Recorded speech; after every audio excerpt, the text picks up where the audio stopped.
بسم اللہ الرحمن الرحیم۔ السلام علیکم، میری آپ سبھی سے التجا ہے کہ ایک مرتبہ درود ابراہیمی پڑھ لیجیے گا۔ بسم اللہ الرحمن الرحیم۔ اللہم صلی علی محمد وعلی آل محمد کما صلیت علی ابراہیم وعلی آل ابراہیم انک حمید مجید۔ اللہم بارک علی محمد وعلی آل محمد کما بارکت علی ابراہیم وعلی آل ابراہیم انک حمید مجید۔ بسم اللہ الرحمن الرحیم۔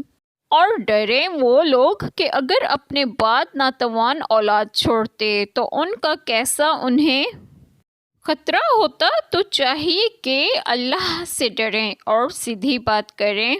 بسم اللہ الرحمن الرحیم۔ آج جو بات آپ لوگوں سے ڈسکس کروں گی وہ یہ ہے کہ اس آیت کریمہ میں ہے کہ اور ڈریں وصی اور یتیموں کے والی اور وہ لوگ جو قریب موت مرنے والے کے پاس موجود ہوں، اور اللہ تعالیٰ سے ڈریں اور مرنے والے کی زاریت کے ساتھ خلاف شفقت کوئی کارروائی نہ کریں جس سے مرنے والے کی اولاد پریشان ہو، اور سیدھی بات کریں۔ مریض کے پاس اس کی موت کے قریب موجود ہونے والوں کی سیدھی بات تو یہ ہے کہ اسے صدقہ و وصیت میں یہ رائے دیں کہ وہ اتنے مال سے کرے جس سے اس کی اولاد تنگ دست نہ رہ جائے، اور وصی و والی کی سیدھی بات تو یہ ہے کہ وہ مرنے والے کی زاریت سے حسن خلق کے ساتھ کلام کریں جیسا کہ اپنے اولاد کے ساتھ کرتے ہیں۔